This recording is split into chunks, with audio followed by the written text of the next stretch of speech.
नमस्कार दोस्तों, मैं राम प्रवेश एवरग्रीन ऑनलाइन क्लास में सभी का स्वागत करता हूं। हम लोग पढ़ रहे हैं एसएससी जीडी के प्रीवियस ईयर के क्वेश्चंस। अभी तक हमारी 5 क्लासेस हो चुकी हैं, ये आगे की क्लास है। और जो भी लोग हमारे ऐप को डाउनलोड करना चाहते हैं तो वो प्ले स्टोर पे जाके एवरग्रीन क्लासेस सर्च करें। आपको ये लोगो ध्यान में रखना होगा क्योंकि उस पे 2-3 नाम पे हैं एवरग्रीन क्लासेस पे। चाहो तो आप डायरेक्ट यहाँ से क्यूआर कोड को स्कैन करो और आपको वहीं पे लिंक अवेलेबल हो जाएगा। ठीक है।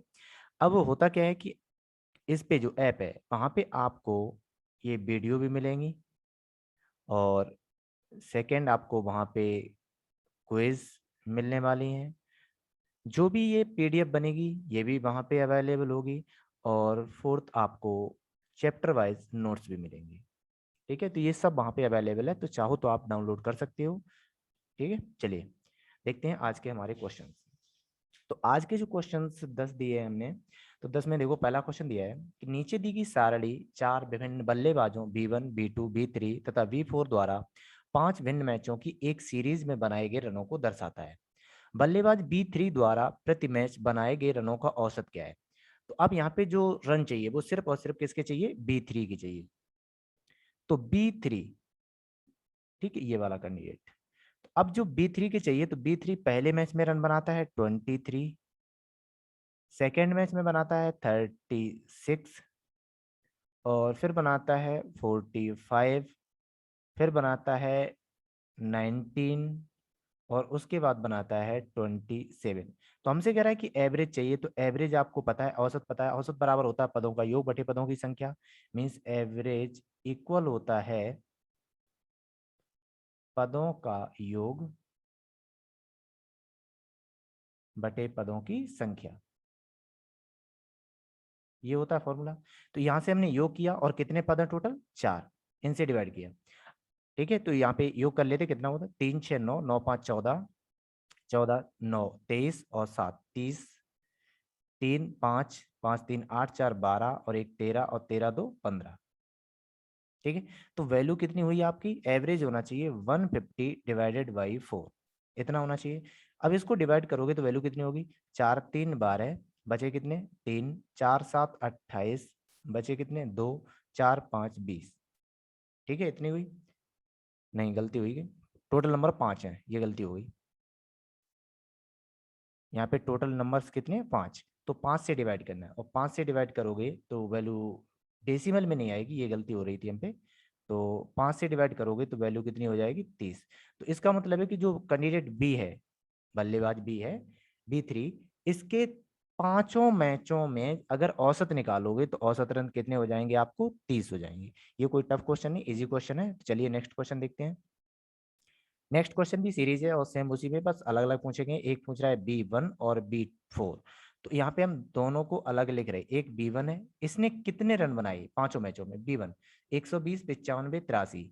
तो पहले बनाए 120 प्लस 95 प्लस 83 और 86 20, 86 प्लस 20, इतने रन बनाए। और एक कैंडिडेट है V4, इसके भी रन मुझे चाहिए क्योंकि टोटल रनों का अंतर चाहिए। तो यहाँ पे इसके रन निकालेंगे तो इसके रन कितने आएंगे आपके, V4 तो 56 प्लस 65 प्लस 85 प्लस 45 प्लस 42। अब हम क्या कर रहे हैं कि यहाँ पे हम कैलकुलेटर यूज कर रहे हैं, आप मत करना। ठीक है, आप कोशिश करना करने की। तो पहला दिया है 120 प्लस 95, 83, 86 एंड 20। तो पहला हो रहा है आपका 404। तो इसका जो सम है वो आ रहा है 404। सेकंड वाले का देख रहे हैं 56, 65, 85, 45 एंड 42। इनका हो रहा है 293, 293। अब हमसे कह रहा है कि दोनों का डिफरेंस चाहिए। तो जब दोनों का डिफरेंस चाहिए तो इन्हीं दोनों को माइनस कर दो, माइनस करोगे तो वैल्यू आएगी, देखो 4 में से 3 जाएगा 1, 10 में से 9 जाएंगे 1 और यहाँ 3 बचा था तो 1, तो वैल्यू कितनी हो जाएगी 1 1 1। ठीक है। अब जो 111 है तो इसमें एक चीज बता दें, 111 जो है ये दो अभाज्य संख्याओं का गुणनफल होता है, और एक होती है 3 और दूसरी होती है 37। इतनी होती है। अब यहाँ पे होता क्या देखो, ये जो 3 अंक हैं, तीनों अंक कैसे आपस में समान है, तो कोई भी ऐसी संख्या जिसमें तीनों अंक समान है, मान लो 2 2 2, 3 3 3, 4 4 4, ये कुछ भी हो, ये सभी संख्या आपकी कोई भी संख्या हो पर तीनों अंक कैसे होने चाहिए, समान होने चाहिए, तो वो आपकी संख्या 3 और 37 से तो हमेशा विभाजित होगी, क्योंकि अगर 3 हटा दें तो फिर 111, 4 हटा दें तो फिर 111, तो इसलिए। ठीक है, ये एक्स्ट्रा कॉन्सेप्ट था। चलिए नेक्स्ट क्वेश्चन देखते हैं। नेक्स्ट क्वेश्चन आपका रेशियो पे है, और रेशियो में कुछ भी नहीं होता, बहुत इजी कॉन्सेप्ट होता है। चलो देखते हैं। अब दिया क्या है कि आपसे कह रहा है कि यहाँ पे 3 ratio, A ratio B ratio सी।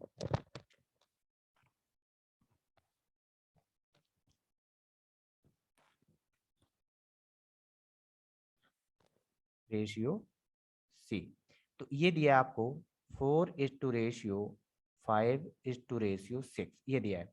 अब आपसे कह रहा है कि 1/a ratio 1/b ratio 1/c कितना होगा, तो इसको भी कन्वर्ट कर दो, तो 1/4 अनुपात 1/5 अनुपात 1/6 इतना होगा।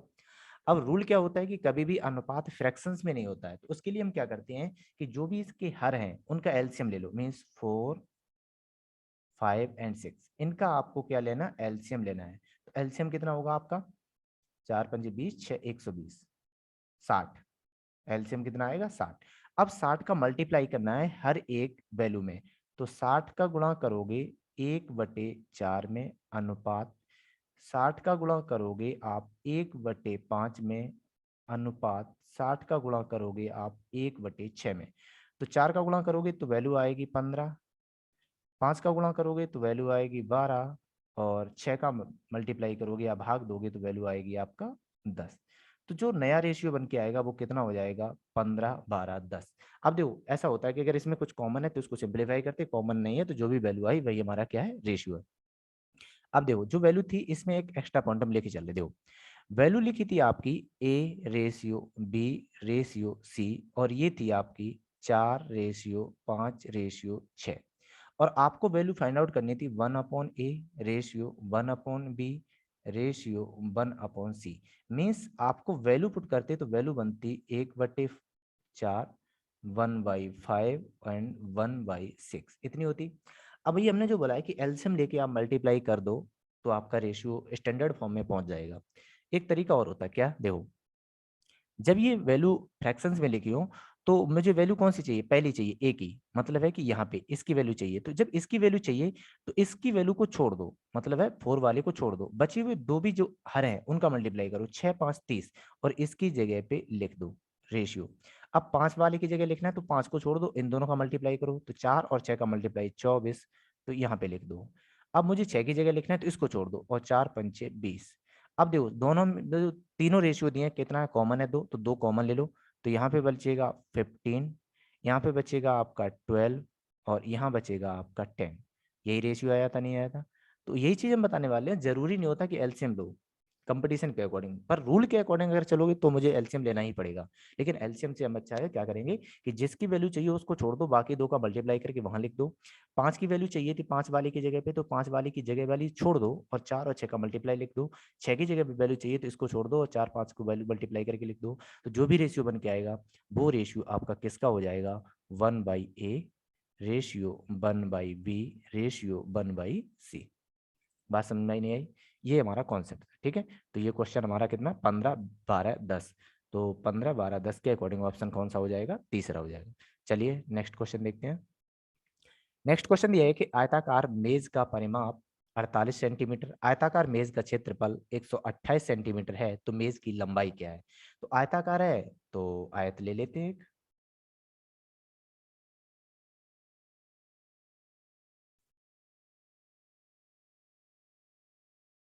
ये देखो ठीक है, ये मेज है।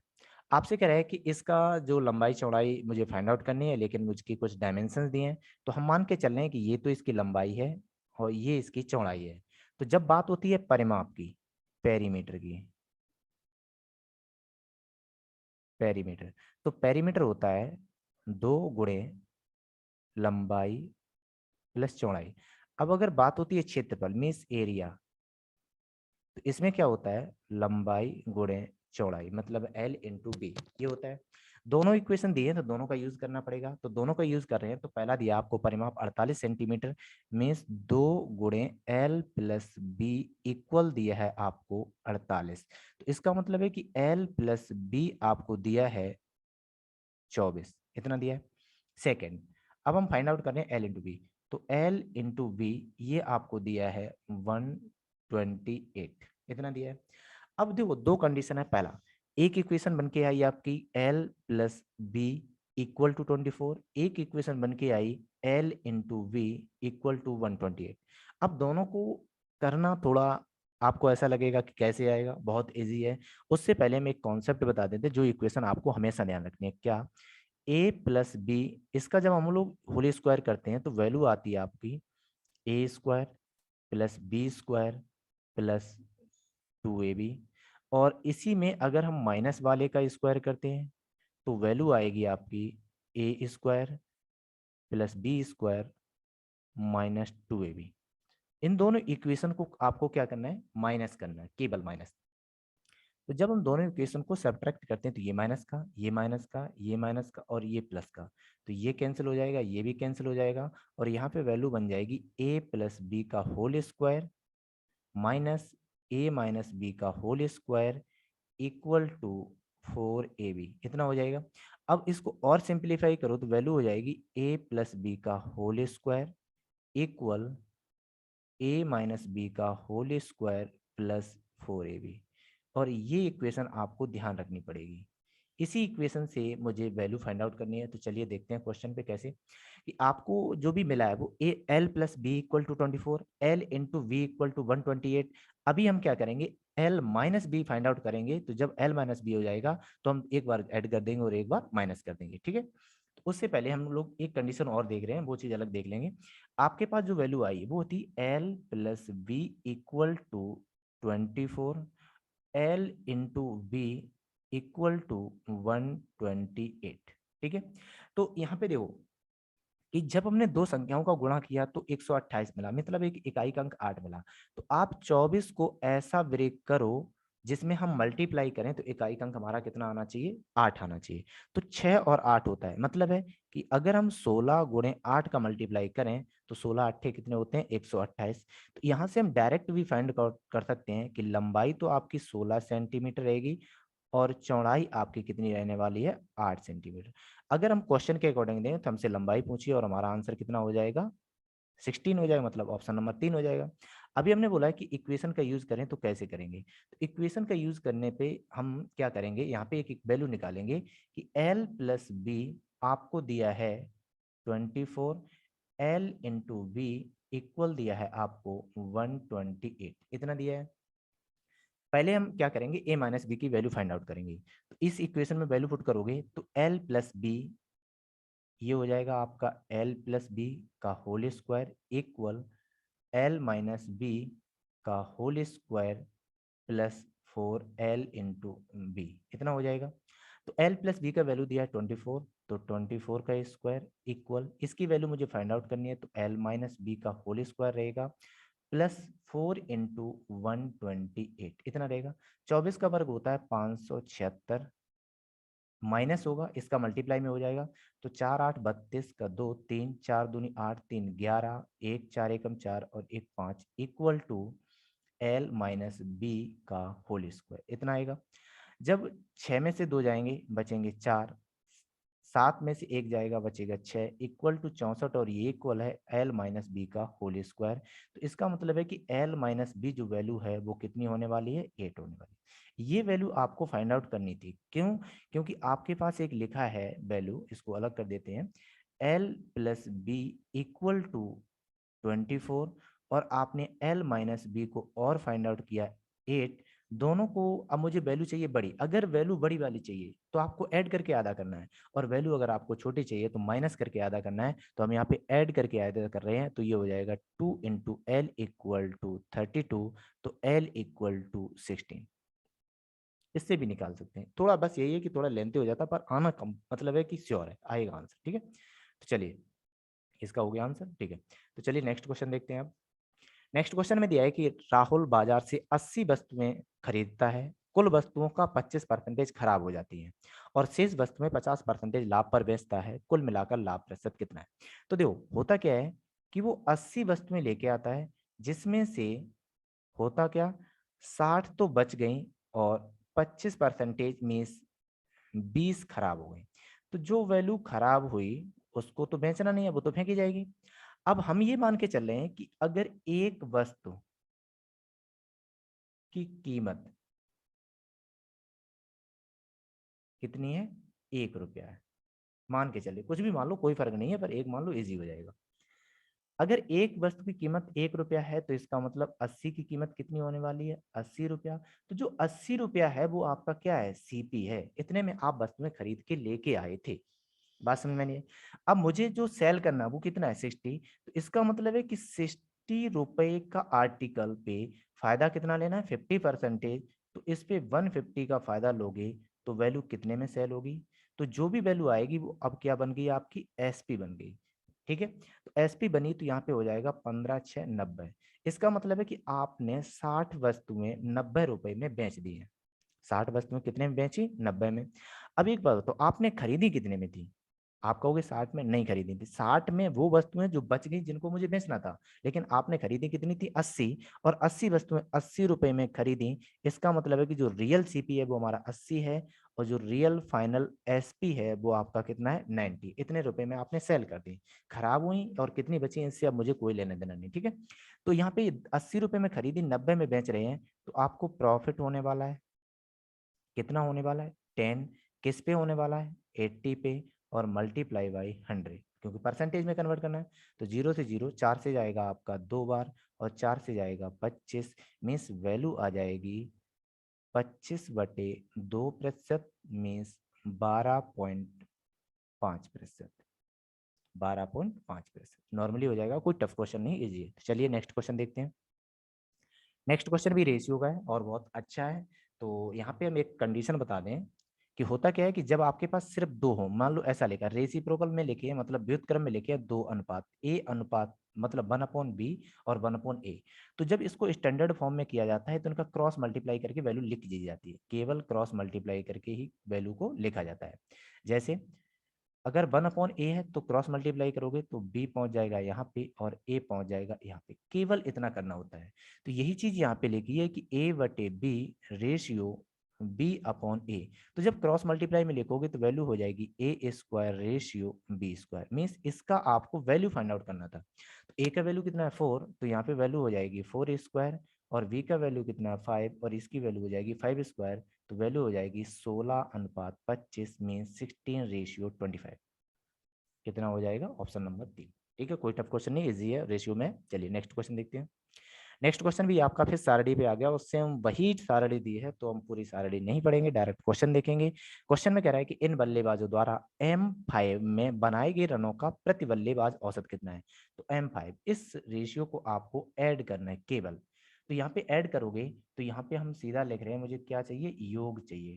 तो 2 7 9 2 11, 1 3 8 2 9 और 4 13, यही आएगा। देख रहे 4 2 6, 6 5 11 और 11 2 13, 1 14, 141। अब देखो M5 में टोटल 5 कैंडिडेट का जो सम है वो है 141, और आपको एवरेज चाहिए। तो एवरेज आपको पता है होता है सम अपॉन नंबर्स, यही होता है। तो सम कितना आया 141, टोटल नंबर कितने हैं, तो टोटल नंबर कितने हैं 4 कैंडिडेट। तो एवरेज निकालना है, तो 4 3 12, बचे कितने 2 21, 4 5 20, 1 बचा, 4 2 8, 4 5 20। तो वैल्यू आई 35.25, ऑप्शन नंबर 3। कोई टफ क्वेश्चन नहीं, इजी है, वैल्यू को ऐड करना, केवल डिवाइड करना है। चलिए नेक्स्ट क्वेश्चन देखते हैं। नेक्स्ट क्वेश्चन दिया है कि विवेक, देव और ललित 3 कैंडिडेट हैं। चलो, एक है विवेक, एक है देव और एक है ललित। तीनों अगर कार्य को अलग अलग करें तो विवेक को लगते हैं 10 दिन, इसको लगते हैं 15 दिन और इसको लगते हैं 20 दिन। हमने बोला था जब भी काम और समय का वर्क मतलब कोई भी क्वेश्चन हो तो फर्स्ट ऑफ ऑल जो इंडिविजुअल टाइम है उनका एलसीएम ले लो और उसी को हम मान के चलते हैं टोटल वर्क। ठीक है, तो एलसीएम कितना आएगा आपका 60 आएगा। इसका मतलब है कि आपको टोटल 60 यूनिट काम करवाना है, बस इतना। अगर विवेक 10 दिन में 60 यूनिट काम कर रहा है तो इसका मतलब इसका एवरेज जो काम होगा एक दिन का वो 6 होगा, इसका एक दिन का काम 4 होगा और इसका एक दिन का काम 3 होगा। तो जो एक दिन का काम होता है वही हमेशा क्या होती है, कार्य क्षमता। क्या होती है, कार्य क्षमता। अब आपसे कह रहा है कि इस कार्य के आधे भाग को विवेक और देव एक साथ करेंगे। तो आधा मतलब है कि हाफ काम चाहिए, हाफ हाफ काम चाहिए। टोटल काम कितना है 60, तो 60 का कितना करना है 30। करेगा कौन, एक विवेक करेगा और एक देव करेगा। मतलब है कि पहले दो कैंडिडेट की जरूरत है, विवेक की और देव की। विवेक एक दिन में 6 करता है और देव एक दिन में कितना करता है 4। विवेक एक दिन में 6 और देव एक दिन में 4। तो जब दोनों मिलके करेंगे तो एक दिन में टोटल काम कितना होगा 10। तो जो टोटल कार्य क्षमता उससे डिवाइड कर दो तो यहाँ पे टाइम आ जाएगा और टाइम आ जाएगा 3 दिन। कितना आ जाएगा 3 दिन। इजी क्वेश्चन था। चलिए देखते हैं अगला क्वेश्चन। अगला क्वेश्चन दिया है कि एक वस्तु 20% छूट के बाद 5360 रुपए में बेचा जाता है, वस्तु का अंकित मूल्य क्या है। तो हमेशा ध्यान रखना कि जो छूट होती है वो हमेशा अंकित मूल्य पे ही दी जाती है। ठीक है, तो चाहो तो हम लिख दे रहे हैं, जो डिस्काउंट डिस्काउंट होता है वो होता है आपका अंकित मूल्य माइनस विक्रय मूल्य, ये होता है। और अगर डिस्काउंट परसेंटेज में चाहिए तो ये होता है डिस्काउंट डिवाइडेड बाई अंकित मूल्य मल्टीप्लाई बाई 100। ये फॉर्मूला होता है, पर इसकी यहाँ पे कोई जरूरत नहीं, लिख दिए। अगर आपको जरूरत हो तो नोट डाउन कर लेना आपने। तो क्वेश्चन ये है कि अगर आपके पास कोई आर्टिकल है जिसपे जो रुपया लिखा होता है उसको बोलते हैं अंकित मूल्य, और आप जो रुपया लिखा है, मान लो आप बुक खरीदने गए तो बुक पे जो प्रिंट होता है उसी को बोलते हैं आपका प्रिंट रेट को ही अंकित मूल्य बोलते हैं, मतलब उस पे अंकित हिंदी में है। तो अगर आप इस पे छूट दे रहे हो, डिस्काउंट दे रहे हो 20% का, तो सीधी सी बात है डिस्काउंट हमेशा माइनस होगा। ये सब करने के बाद एक वैल्यू आएगी जिसको हम नाम देंगे विक्रय मूल्य मीन सेलिंग प्राइस। आपका सेलिंग प्राइस 5360 रुपया है। तो आपसे कह रहा है कि अंकित मूल्य कितना था। तो इसको अगर हम बेसिक से करें तो बेसिक से यही है कि अंकित मूल्य हमारा कितना था एक्स। एक्स पे 20% की छूट दें तो वैल्यू इतनी आनी चाहिए। मीन्स एक्स पे अगर हम 20% की छूट देंगे तो बचेगा कितना 80%। और ये आपका दिया है 5360। कितना दिया है 5360। जीरो से जीरो कैंसिल, 8 से काटोगे तो 8 6 48 और कितना बचा 5 8 7 56 0। तो यहाँ पे जो x है वो वैल्यू आ गई 6700, क्योंकि एक जीरो और उधर जाएगा। यही वैल्यू मुझे फाइंड आउट करनी थी। बात समझ में नहीं।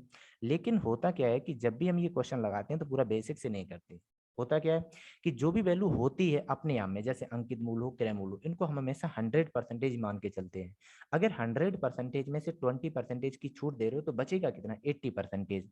इसका मतलब है कि ये जो रेट दिया है वो 80% का इक्वल है 5360, इतना दिया है। और आपको वैल्यू चाहिए 100%, तो 1% का वैल्यू कितना है, तो ये हो जाएगा 5360 डिवाइडेड बाई 80। और आपको वैल्यू चाहिए 100%, क्योंकि अंकित मूल्य अपने आप में टोटल होता है। तो वैल्यू हो जाएगी आपकी 5360 डिवाइडेड बाई 80 मल्टीप्लाई बाई 100।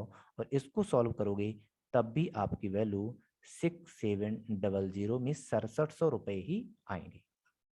ठीक है, उम्मीद करते हैं ये सेकंड वाला आपको समझ में आ गया होगा, और ऊपर वाला तो आपको समझना ही है हर हालत में, क्योंकि ये हमारा बेसिक होता है। चलिए नेक्स्ट क्वेश्चन देखते हैं। नेक्स्ट क्वेश्चन और आज का लास्ट क्वेश्चन। यदि एक व्यक्ति 30 मीटर पर सेकंड की चाल से कार चला रहा है तो 1620 किलोमीटर की दूरी तय करने में कितना टाइम लेगा। तो पहली टाइम टाइम इक्वल होता है डिस्टेंस डिवाइडेड बाई वेलोसिटी या स्पीड। ठीक है, ये होता है। अब इसका मतलब ये होता है कि अगर डिस्टेंस अपॉन वेलोसिटी कर रहे हो, मतलब कि जो दूरी है अगर वो किलोमीटर में, तो चाल आपकी मीटर पर सेकंड में होनी चाहिए, किलोमीटर पर सेकंड में। पर हमारी चाल किस में है 30 मीटर पर सेकंड में। तो पहला काम है कि 30 मीटर पर सेकंड को कन्वर्ट करना है किलोमीटर पर आवर में, ये कन्वर्ट करना है।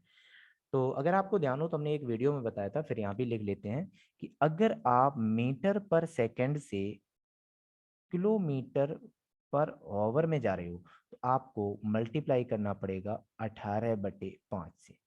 ठीक है, ये पहली कंडीशन है। सेकंड कंडीशन इसकी रिवर्स हो जाती है, कैसी? कि अगर आप किलोमीटर पर आवर से जाना चाहते हो मीटर पर सेकंड में तो मल्टीप्लाई करना पड़ेगा 5/18 का। कितना मल्टीप्लाई करना पड़ेगा? 5/18 का। तो यहाँ से दो कॉन्सेप्ट में से कोई भी एक तो यूज होने वाला है, पर हमें मीटर पर सेकंड से किलोमीटर में जाना तो मल्टीप्लाई कितने का होगा? 18/5 का।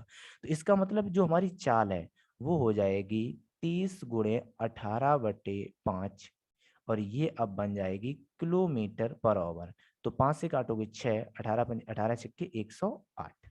तो 108 किलोमीटर पर आवर की स्पीड से कोई कैंडिडेट जा रहा है, यही होगा। अब यहाँ से अगर ये बन रही है तो हमसे पूछ रहा है उस व्यक्ति को कितना समय लगेगा, तो कोई बात नहीं, समय भी देख लेते हैं। अब फॉर्मूला लगा रहे हैं ये वाला। तो अब अगर आपको टाइम चाहिए तो टाइम में डिस्टेंस चाहिए, डिस्टेंस दी है 1620, इतने दिए, और स्पीड कितनी है? 108 किलोमीटर पर आवर। तो कितना होगा फाइंड आउट करेंगे? 1620 डिवाइडेड बाई 108, तो वैल्यू कितनी आ जाएगी आपकी? 15 घंटे। ठीक है, आप इसको कैलकुलेट कर लेना आराम से। तो ये पूरा कॉन्सेप्ट था इसका कि अगर मीटर पर सेकंड है तो किलोमीटर में कैसे जाएंगे, अगर किलोमीटर में है तो आप मीटर पर सेकंड में कैसे जाओगे।